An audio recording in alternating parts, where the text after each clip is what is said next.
Hello everyone, welcome back to our channel, and this is the second lecture of our metal and non-metal. I would highly recommend you to watch the previous video of metal so that you can further understand how we can distinguish between metal and non-metal. So let's get started.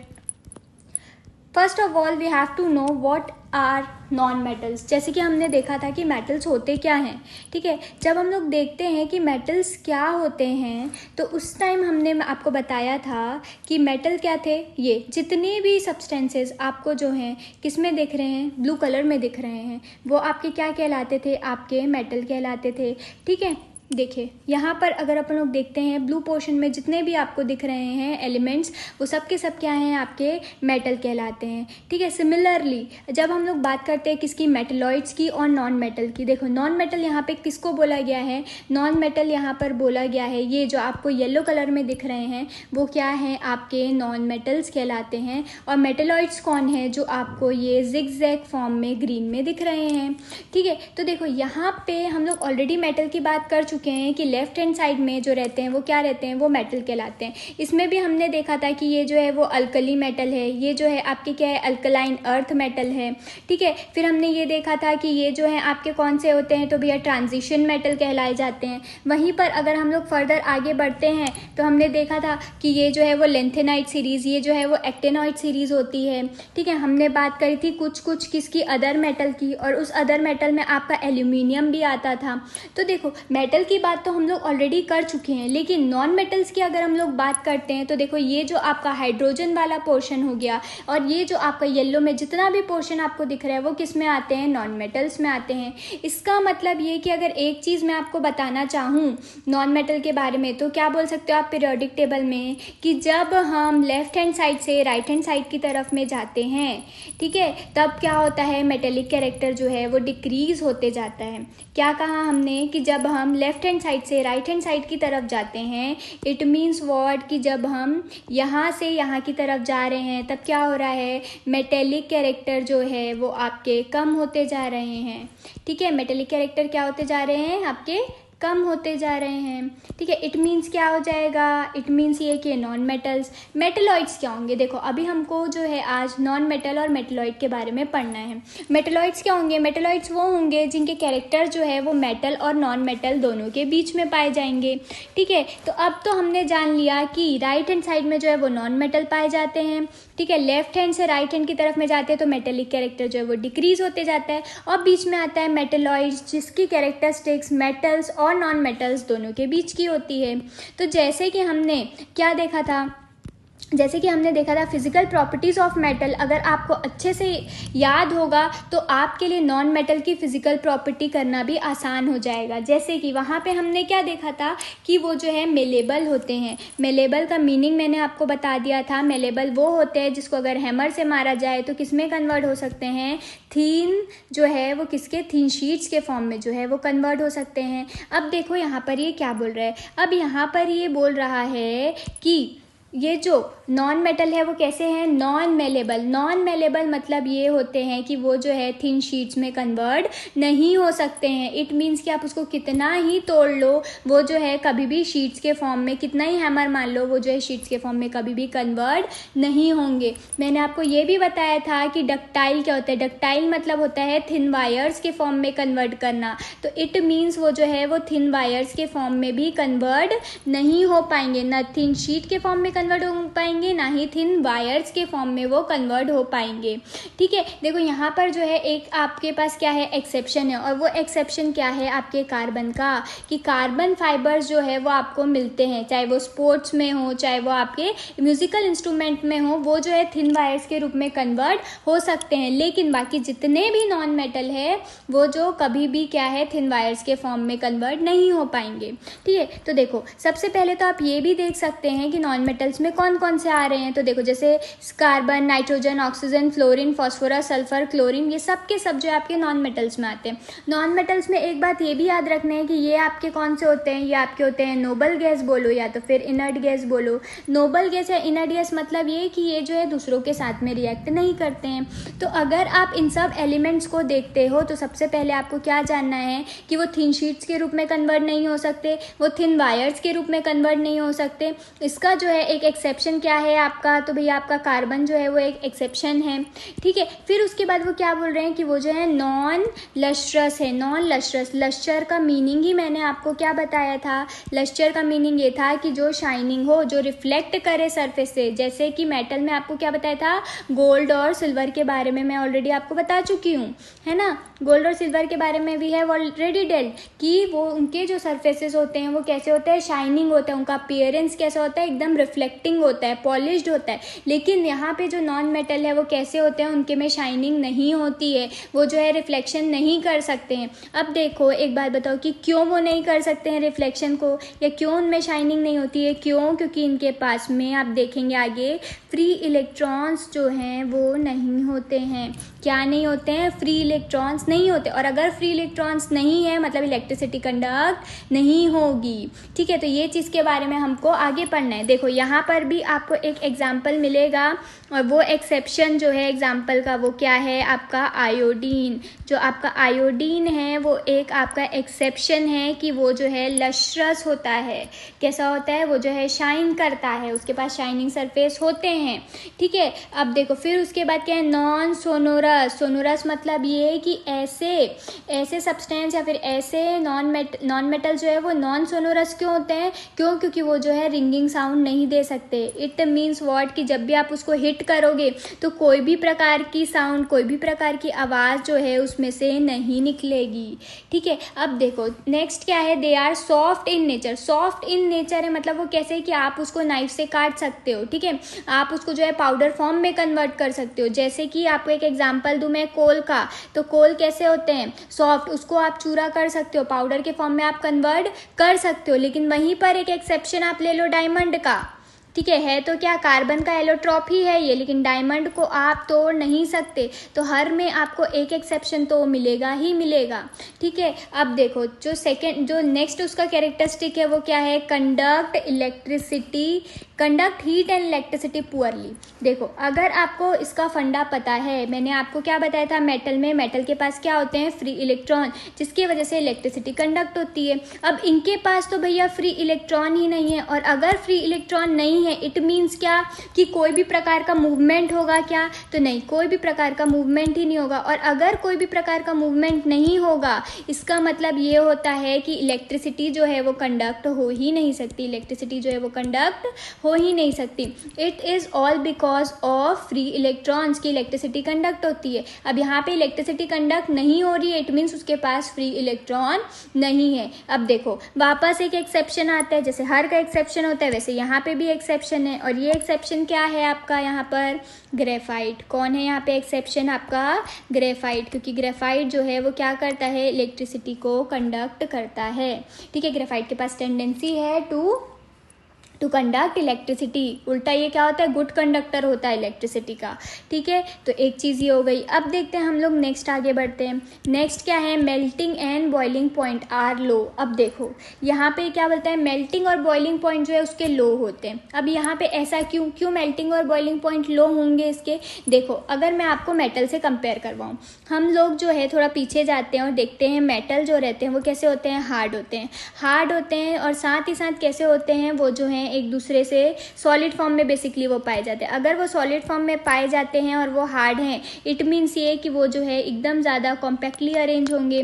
और अगर वो एकदम ज़्यादा ही compactly arrange है, it means ये कि उनको ज़रूरत से ज़्यादा आपको क्या देना पड़ेगा, टेम्परेचर देना पड़ेगा। उनके बीच की जो मेटेलिक बॉन्डिंग होती है वो इतनी स्ट्रांग होती है मेटेलिक बॉन्डिंग कि आप जो हो उसको तोड़ ही नहीं सकते। और तोड़ना भी है तो आपको क्या चाहिए, हाई टेम्परेचर और प्रेशर, ठीक है, हाई टेम्परेचर और प्रेशर। इसीलिए उनका जो मेल्टिंग और जो बॉइलिंग पॉइंट होता था वो क्या होता था, आपका हाई होता था, ठीक है।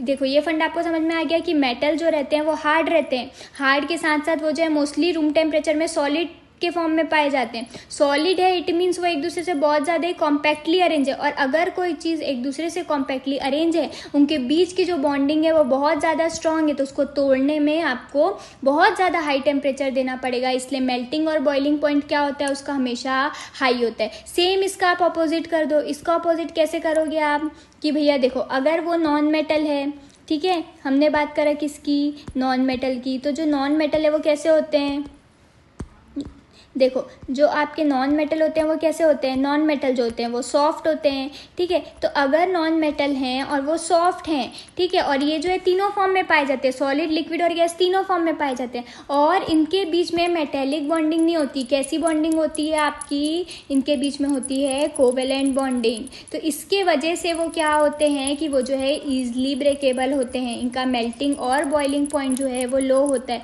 क्यों लो होता है, क्योंकि ज़्यादा टेम्परेचर लगता ही नहीं है, ठीक है। तो देखो यहाँ पर देखते हैं वापस से, देखो ये क्या है हमारे पास, हमारा नॉन मेटल। नॉन मेटल कैसा है, अभी पढ़ा, सॉफ्ट होते हैं, ठीक है, साथ साथ ये जो है तीनों फेजेस में पाए जाते हैं, ठीक है। अब देखो इनके पास जो है बहुत ज़्यादा फ्री इलेक्ट्रॉन्स जो है वो पाए नहीं जा रहे हैं। मोस्टली ये कैसे हैं, इलेक्ट्रॉन्स जो है वो बॉन्डेड फॉर्म में है, और बॉन्डिंग भी कैसे हो रही है, तो भैया कोवेलेंट टाइप ऑफ बॉन्डिंग हो रही है। और इसके वजह से क्या होता है कि इनको जो है ज़्यादा टेम्परेचर देने की आवश्यकता पड़ती ही नहीं है। बॉन्ड जो है वो क्या होता है, इजली ब्रेकेबल हो जाता है, ठीक है। ये बात समझ आई। अब देखो यहाँ पे आपको एक बार बताते हैं कि कोवेलेंट बॉन्डिंग और मेटेलिक बॉन्डिंग होती क्या है, ठीक है, एक बार बताते हैं। देखो मेटेलिक बॉन्डिंग नाम से लग रहा है मेटल मेटल के बीच में बॉन्डिंग होगी, ठीक है। देखो मेटेलिक बॉन्डिंग क्या होगी, मेटेलिक बॉन्डिंग मतलब क्या होता है कि इलेक्ट्रॉन्स के मेटेलिक बॉन्डिंग। मेटेलिक बॉन्डिंग क्या होती है कि सी ऑफ इलेक्ट्रॉन्स है, क्या है आपके पास, सी ऑफ इलेक्ट्रॉन्स है, उसमें से आपको क्या करना है, वो जो है जाके सी ऑफ इलेक्ट्रॉन्स में से पॉजिटिव वाला आएगा और उसमें आके क्या हो जाएगा, अटैच्ड हो जाएगा। मतलब ये कि इलेक्ट्रॉन की क्वांटिटी बहुत ज़्यादा है और उसके बीच में क्या होगी, आपकी बॉन्डिंग होगी मेटल टू मेटल बॉन्डिंग, ठीक है। लेकिन वहीं पे कोवेलेंट बॉन्डिंग में क्या होते हैं, शेयर्ड पेयर ऑफ इलेक्ट्रॉन होते हैं, ठीक है। क्या होते हैं उसमें, शेयर्ड पेयर ऑफ इलेक्ट्रॉन होते हैं। तो देखो कोवेलेंट बॉन्डिंग क्या करेगी, अच्छा एग्जाम्पल देना है तो कोवेलेंट बॉन्डिंग में क्या हो सकता है आपका, जैसे कि H2O, ठीक है, H, 2 H है और क्या है, ऑक्सीजन है, 2 H है और ऑक्सीजन है। हाइड्रोजन का कितना रहता है, 1 और 1। अब देखो ऑक्सीजन का एटॉमिक नंबर कितना होता है, अगर हम लोग देखेंगे तो ऑक्सीजन का कितना है, देखो hydrogen, helium, lithium, beryllium, boron, carbon, nitrogen, oxygen. Oxygen का कितना हुआ, 6, 7, 8, ठीक है। ऑक्सीजन का हो गया 8। अगर इलेक्ट्रॉनिक कन्फिगरेशन करोगे तो 2 और 6, कितने इलेक्ट्रॉन उसको चाहिए, 2। तो ये क्या करेगा, देखो 1, 2, देखो इसको वापस से एकदम क्लियर फॉर्म में बनाते हैं हम लोग।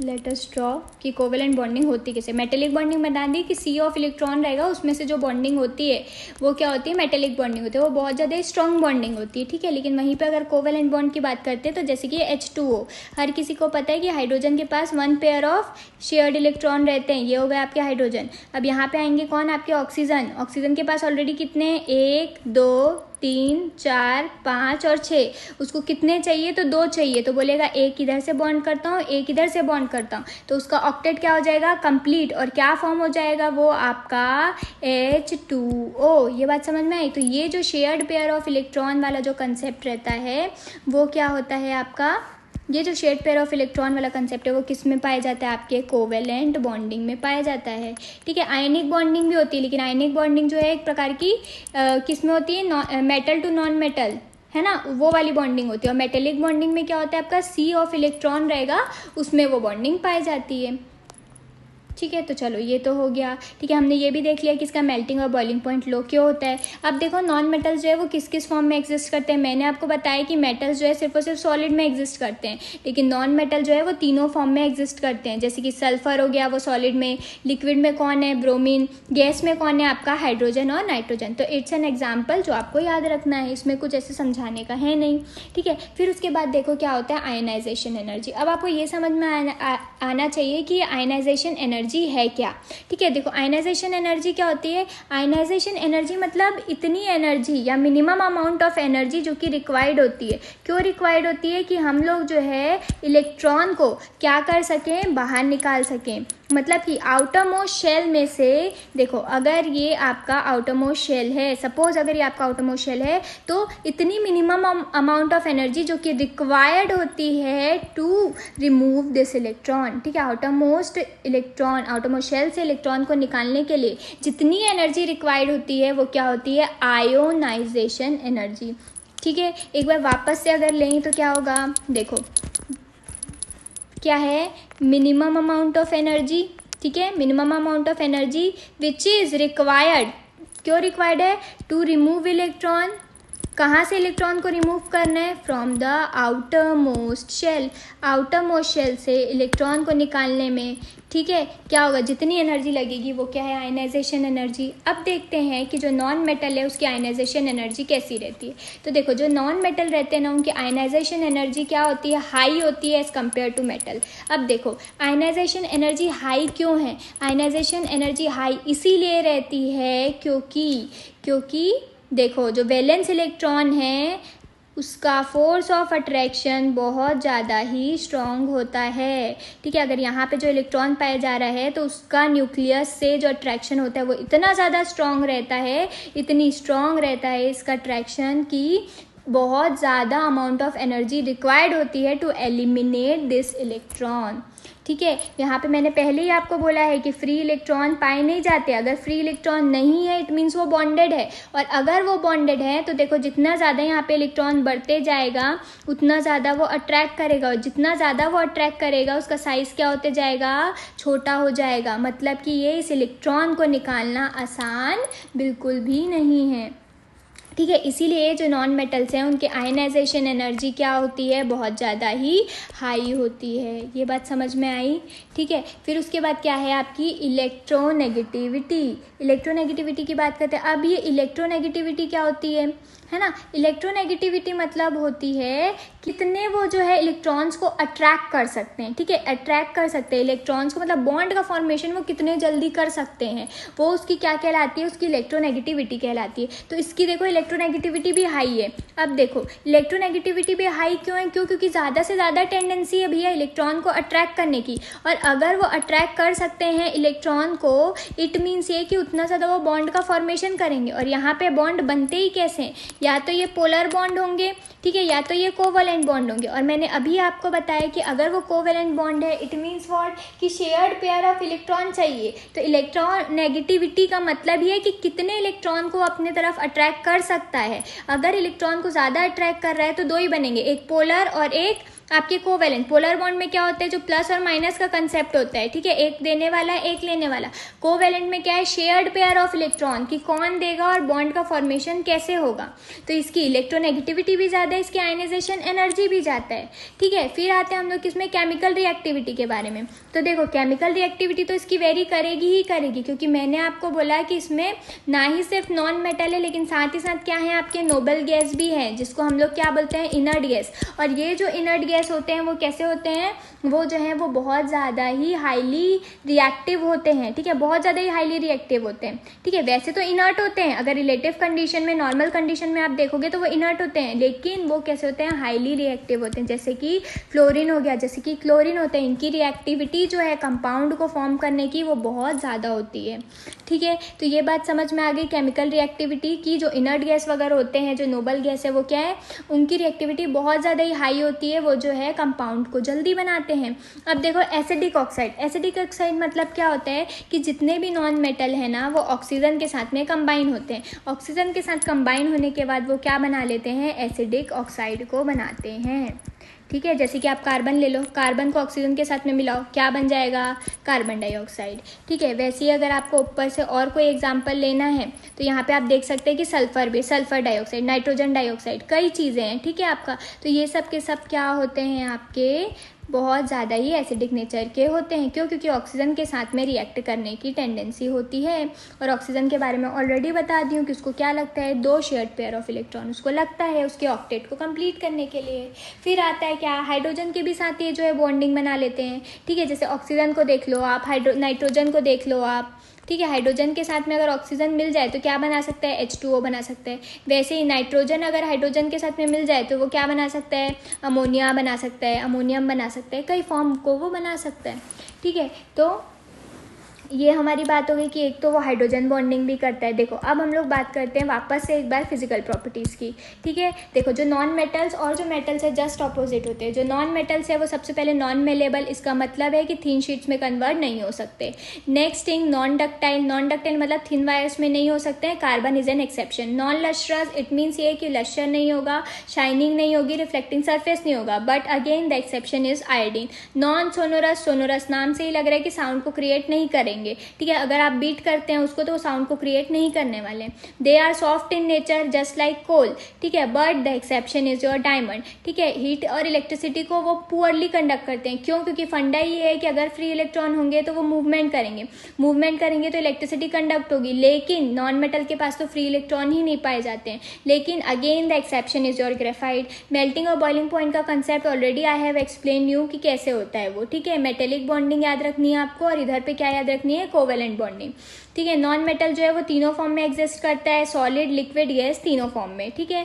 आयनाइजेशन एनर्जी मतलब the minimum amount of energy which is required to remove the electron from its outermost shell, ठीक है, तो वो भी इसकी ज़्यादा होती है। इलेक्ट्रोनेगेटिव मतलब to attract the shared pair of electron towards itself, तो सेम वही हाई होती है, क्योंकि इलेक्ट्रॉन को अट्रैक्ट करते हैं। दो प्रकार के बॉन्ड बना सकते हैं, या तो पोलर या तो कोवेलेंट। फिर आती है क्या, केमिकल रिएक्टिविटी कैन वेरी, क्यों, क्योंकि यहाँ पर जो है वो आपके इनर्ट गैस भी हैं और यहाँ पे जो है आपके नॉन मेटल्स भी है। तो ये जो नोबल गैस या फिर इनर्ट गैस है उनके में क्या होती है, हाई रिएक्टिविटी होती है, ठीक है। कंपाउंड का फॉर्मेशन बहुत ज़्यादा जल्दी होता है। Why they are acidic in nature, non metals are acidic just because they combines with oxygen, ठीक है। फिर हाइड्रोजन बॉन्डिंग भी यहाँ पे पॉसिबल होती है, ठीक है। Now let's go towards our chemical properties as we have also seen earlier in our metal part, ठीक है। अब देखो ऑक्सीजन के साथ में रिएक्शन होता है तभी तो वो क्या बनाता है भैया, एसिडिक ऑक्साइड, अभी तो बताया था। सल्फर है ऑक्सीजन के साथ में कंबाइन होगा, SO2 बनाएगा, ठीक है। और मन करे तो कार्बन को भी ऑक्सीजन के साथ में रिएक्ट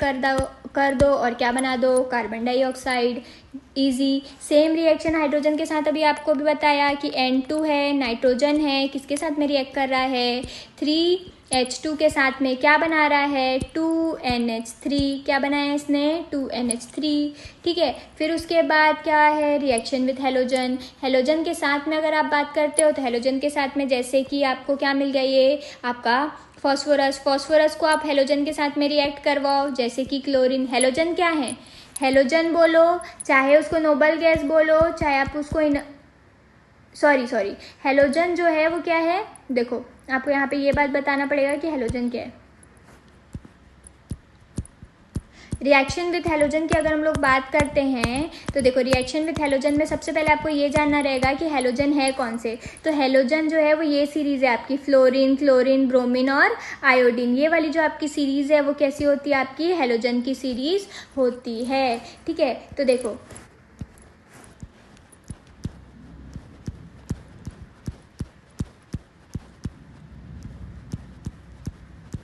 ठीक है, तो देखो यहाँ पे अगर हेलोजन की बात करते हैं तो जैसे कि ये है, तो फॉस्फोरस अगर क्लोरीन के साथ में रिएक्ट करता है तो वो क्या बनाता है, वो बनाता है PCl। देखो वो क्या बनाएगा आपका PCl3, ठीक है, तो ये हो गया। फिर उसके बाद आप नेक्स्ट आगे बढ़ो, एसिडिक नेचर, सेम वही ऑक्सीजन के साथ में रिएक्शन वाला कि देखो SO2 है, किसके साथ में रिएक्ट कर रहा है, H2O के साथ में, क्या बना रहा है, H2SO3, जो कि क्या है आपका सल्फरस एसिड, ठीक है। क्या था, sulphur dioxide, when react with water what it gives, तो सल्फरस एसिड देता है। फिर आता है क्या, बेसिस के साथ में रिएक्शन।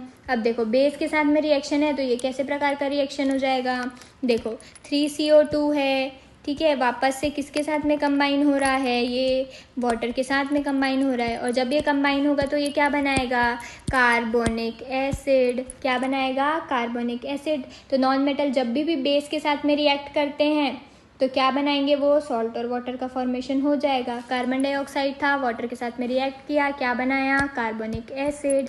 ठीक है, ये सब रिएक्शंस आपको याद रखने ही पड़ेंगे। फिर आता है मेटल के साथ में रिएक्शन, जैसे कि आयरन है एक मेटल, रिएक्ट कर देंगे किसके साथ, नॉन मेटल के साथ, क्या बन जाएगा 2Fe2O3। ठीक है, आपको ये भी बताया ये 2Fe2O3 होता क्या है, कौन सी प्रोसेस को वो जो है वो लेड करता है। ठीक है, ये तो हो गई हमारी बात किसकी, नॉन मेटल की। जैसे मेटल में थे कि किसके साथ में रिएक्शन होता है, वैसे ही नॉन मेटल के साथ है कि भैया ऑक्सीजन के साथ में रिएक्ट करता है, हाइड्रोजन के साथ में रिएक्ट करता है, हेलोजन के साथ में रिएक्ट करता है, एसिडिक नेचर भी है, बेस के साथ में करता है और मेटल के साथ में करता है। तो यहाँ पे तो आपका जो नॉन मेटल का पार्ट है वो कंप्लीट हो जाता है। Now let's move towards our metalloids. अब ये मेटलॉइड्स क्या होते हैं ये जानना ज़रूरी है। मैंने ये आपको बताया कि जो जिगजैग लाइन थी, अगर आप ऊपर की तरफ जाते हैं और आप देखते हैं यहाँ पे कि ये जो जिगजैग लाइन आपको दिख रही है, ग्रीन पार्ट आपको जो दिख रहा है, वो आपके क्या कहलाते हैं, वो आपके मेटलॉइड्स कहलाते हैं। ठीक है, अब देखो कि ये जो है वो मेटलॉइड्स क्यों हैं। मेटलॉइड्स इसलिए हैं क्योंकि यहाँ पे आपको दिखेगा कि वो जो है मेटल और नॉन मेटल के बीच में पाए जा रहे हैं। ठीक है, तो मेटल के भी कैरेक्टरिस्टिक्स होगी और साथ ही साथ कैसी कैरेक्टरिस्टिक्स होगी, आपके नॉन मेटल की होगी। तो नाम से ही पहले कंफर्म हो गया कि मेटलॉइड्स क्या हैं। मेटलॉइड्स वो हैं जो कि जिनके पास मेटल्स और नॉन मेटल्स दोनों के क्या होंगे, कैरेक्टरिस्टिक होंगे। मतलब मेटल्स और नॉन मेटल्स के बीच में क्या पाए जाएंगे, आपके मेटलॉइड्स पाए जाएंगे। सबसे पहली बात ये। दूसरा, ये जो मेटलॉइड्स है ना वो सबसे ज़्यादा आप देखना सेमीकंडक्टर में यूज़ होते हैं। जो सेमीकंडक्टर इंडस्ट्री है उसमें सबसे ज़्यादा कौन यूज़ होते हैं, आपके मेटलॉइड्स। क्यों, क्योंकि यहाँ पे आप देखोगे कि जो सिलिकॉन वगैरह है, जर्मेनियम वगैरह है, वो मेन मेटलॉइड्स में ही पाए जाते हैं। फिर ये मेटलॉइड्स कैसे होते हैं, तो ये मेटलॉइड्स जो हैं वो रूम टेम्परेचर में जो हैं वो कैसे होते हैं, सॉलिड फॉर्म में होते हैं। ठीक है, रूम टेम्परेचर में वो कैसे मिलेंगे आपको, रूम टेम्परेचर में वो आपको सॉलिड फॉर्म में मिलेंगे। ठीक है, और साथ ही साथ आपको ये याद रखना है कि ये जो है कैसे होते हैं, पुअर कंडक्टर ऑफ हीट और इलेक्ट्रिसिटी। पुअर कंडक्टर होते हैं हीट और इलेक्ट्रिसिटी के। अगर आप मेटल के कंपैरिजन में देखोगे तो हीट और इलेक्ट्रिसिटी के ये क्या है, पुअर कंडक्टर। क्यों, क्योंकि इनके पास इतने ज़्यादा फ्री इलेक्ट्रॉन्स जो है वो पाए ही नहीं जाते हैं, इसीलिए ये क्या होते हैं, पुअर कंडक्टर होते हैं। ठीक है, अब देखो यहाँ पे आपको ये चीज़ याद रखना है कि इनकी जो फिजिकल प्रॉपर्टीज़ है, ठीक है, वो कैसी है, मेटल्स के जैसी है। जो फिजिकल प्रॉपर्टी रहेगी, जैसे सॉलिड बताया मैंने कि रूम टेम्परेचर में सॉलिड है, ठीक है, हार्ड होंगे। ठीक है, तो फिजिकल प्रॉपर्टीज़ इनकी कैसी है, इनकी जो मेटल के जैसे मेटेलिक है। ठीक है, लेकिन वहीं पर जो इनकी जो केमिकल प्रॉपर्टी है वो कैसी है, केमिकल प्रॉपर्टी जो है वो नॉन मेटल्स के जैसी रहेगी। मतलब ये कि ये जो है आपको, अगर नॉन मेटल्स की केमिकल प्रॉपर्टी क्या है कि वो एसिड के साथ रिएक्ट करते हैं, हेलोजन के साथ में रिएक्ट करते हैं, वाटर के साथ में ऑक्सीजन के साथ में रिएक्ट करते हैं। तो ये चीज़ आपको याद रखना है कि की जो फिजिकल प्रॉपर्टी है वो मेटेलिक है, मेटल के जैसे, लेकिन जो केमिकल प्रॉपर्टी है वो कैसी है, नॉन मेटल के जैसे। ये जो है पुअर कंडक्टर होते हैं हीट और इलेक्ट्रिसिटी के। क्यों, क्योंकि इनके पास इतने ज़्यादा चार्ज इलेक्ट्रॉन होते ही नहीं। रूम टेम्परेचर में कैसे होते हैं, सॉलिड। सबसे ज़्यादा किस में यूज़ होते हैं, सेमीकंडक्टर इंडस्ट्री में। ठीक है, और मेटल और नॉन मेटल के बीच में ये जो है वो पाए जाते हैं। ठीक है, फिर उसके बाद हम लोग बात करते हैं किसकी, मिनरल्स की। ये वर्ड आपने बहुत ज़्यादा ही सुना होगा। ठीक है, मिनरल्स क्या होते हैं, मिनरल्स जो होते हैं वो कैसे होते हैं, तो भैया नेचुरली अकरिंग होते हैं। मिनरल्स कैसे होते हैं, नेचुरली अकरिंग होते हैं। दूसरा यहाँ पे चीज़ दिया है कि दे आर इनऑर्गेनिक होते हैं। नेचुरली अकरिंग है, इनऑर्गेनिक है। ठीक है, फिर साथ ही साथ और क्या लिखा हुआ है, तो भैया वो सॉलिड सब्सटेंसेस है। ठीक है, तो देखो यहाँ पे हमको ये जानना है मिनरल्स होते क्या है। तो मिनरल्स, एक बात तो हमको पता चल गई कि दे आर नेचुरली अकरिंग, जो कि नेचुरली अकर होते हैं।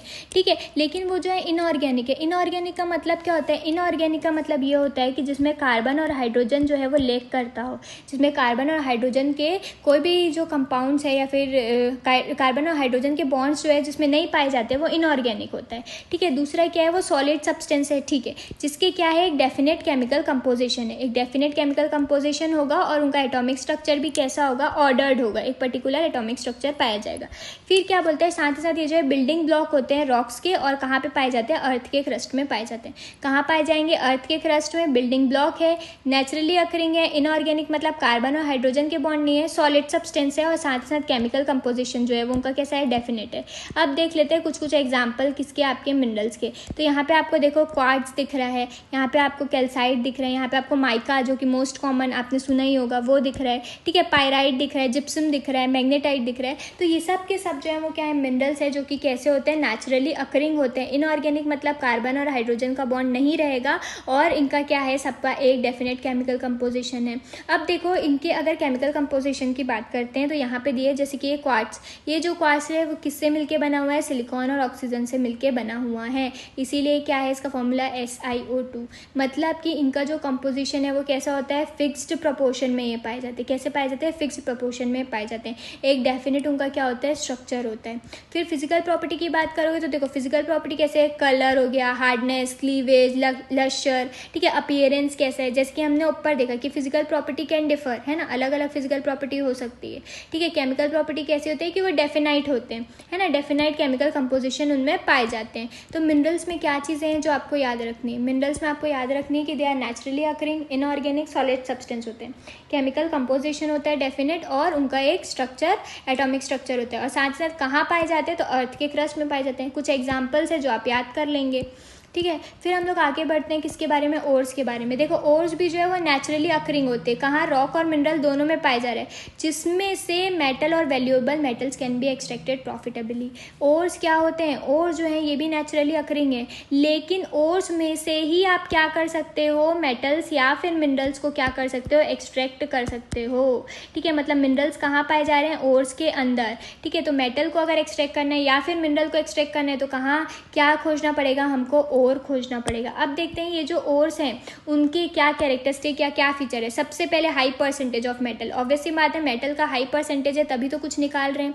अर्थ के क्रस्ट में पाए जा रहे हैं वो भी ठीक है। ये जो ओर्स है उनको क्या चाहिए रहता है, माइनिंग और एक्सट्रैक्शन की प्रोसेस चाहिए रहती है। ये जो माइनिंग और एक्सट्रैक्शन की प्रोसेस है वो आगे आने वाले सीरीज में हम बात करने वाले हैं, ठीक है। तो ओर्स की बात कर लो आप, तो ओर्स क्या है, सबसे पहले क्या है, हाई परसेंटेज ऑफ मेटल अर्थ के क्रस्ट में पाए जा रहे हैं, और माइनिंग और एक्सट्रैक्शन की प्रोसेस उनको चाहिए ही होती है ताकि आप मेटल को ऑब्टेन कर सके। जैसे कि देखो बॉक्साइट आपका ओर है, क्या मेटल निकलेगा, एल्यूमिनियम, ठीक है। इप्सम सॉल्ट के बारे में आपने सुना होगा, क्या निकलेगा, मैग्नीशियम, ठीक है। फिर वहीं पे आप देखो हेमेटाइट जो कि मोस्ट कॉमन है, अगर आप आयरन के बारे में पढ़ेंगे आगे जब तो आपको पता चलेगा कि ये जो आयरन है उसके कितने ही होते हैं, जैसे कि हेमेटाइट होता है, जैसे कि मैग्नेटाइट होता है, ठीक है। ये सब के सब क्या है, आयरन के ओर्स होते हैं जो कि हमको मिलेंगे आगे। तो मतलब वही है कि ओर से हमको मेटल का एक्सट्रैक्शन होता है, ठीक है। अब देखो यहाँ पे तीन चीज़ें आ गई आपके पास, मिनरल क्या होता है, ओर क्या होता है, और गेंजी क्या होता है। मिनरल मतलब मैंने आपको बताया कि नेचुरली अकरिंग होता है वो, ठीक है, इनऑर्गेनिक कंपाउंड होता है। ओर मतलब कि जिसमें से आप मेटल या फिर मिनरल को एक्सट्रैक्ट कर सको। अब देखो ये जो गेंजी जो होती है वो यूजुअली क्या माइनिंग में होती है, और कि देखो जो भी वैल्यूएबल आपके मिनरल्स होते हैं, ओर है, ओर का आप एक्सट्रैक्शन करोगे तो उसमें से जो certain amount of waste substance होता है, ठीक है, जो कि ऑलरेडी आपके मिनरल के साथ में एसोसिएटेड होता है, उसको हम लोग क्या बोलते हैं, गेंजी। मतलब कि आपके ओर से आपने क्या निकालना है, मेटल या फिर मिनरल। ये मेटल या फिर मिनरल में जो चिपके हुए पार्ट रहते हैं जो कि वेस्ट के फॉर्म में रहते हैं उसको हम लोग क्या बोलते हैं, गेंजी बोलते हैं। क्या बोलते हैं, गेंजी बोलते हैं। देखो ऑब्वियसली बात है, मिनरल जो है मैंने बोला डायरेक्टली फ्रॉम द नेचर, ठीक है। अब देखो और आपको कहाँ से मिलेगा, और आपको मिलेगा किससे मिलेगा, मिनरल से, ठीक है। एक्सट्रैक्शन की प्रोसेस होगी तब तो मिलेगा। और गेंजी आपको कहाँ मिलेगा, मिनरल और ओर दोनों में मिलेगा, ठीक है। देखो एवरी मिनरल इज नॉट ओर, हर एक मिनरल जो है वो ओर नहीं, लेकिन हर एक ओर जो है वो क्या है, आपके मिनरल से। क्या बोल रहा है, एवरी, हर एक जो आपकी मिनरल है वो ओर नहीं है, लेकिन हर ओर जो है वो मिनरल है, ठीक है। और गेंजी क्या है, एक प्रकार का वेस्ट है। देखो metal can not be extracted from all mineral, ये बात तो सही है कि हर मिनरल से आप मेटल को एक्सट्रैक्ट नहीं कर सकते हो, लेकिन हर ओर में से आप मेटल को एक्सट्रैक्ट कर सकते हो, और यहाँ तो कुछ केस ही नहीं है। फिर साथ ही साथ क्या है, mineral are found in solid, ये ठीक है, सॉलिड स्टोन में पाए जाते हैं। और जो है वो ऑक्साइड के रूप में, सल्फाइड, कार्बोनेट्स के फॉर्म में पाए जाते हैं। और गेंजी आपके कैसे पाए जाते हैं, तो सिलिका, सिलिकेट, ठीक है, कार्बोनेट, एल्यूमिनियम ऑक्साइड के फॉर्म्स में पाए जाते हैं, ठीक है। तो ये तो हो गया हमारी बात किसकी, मिनरल की, ओर्स की, और साथ ही साथ आपके गेंजी की, ठीक है। तो आज की सीरीज़ हम यहीं पर एंड करते हैं। Thank you so much. एक क्वेश्चन जो मैं आपको दे रही हूँ वो ये है कि यहाँ पे लिखा है every minerals is not ore, every ore is a mineral. So please type your answer in the comment box. Thank you.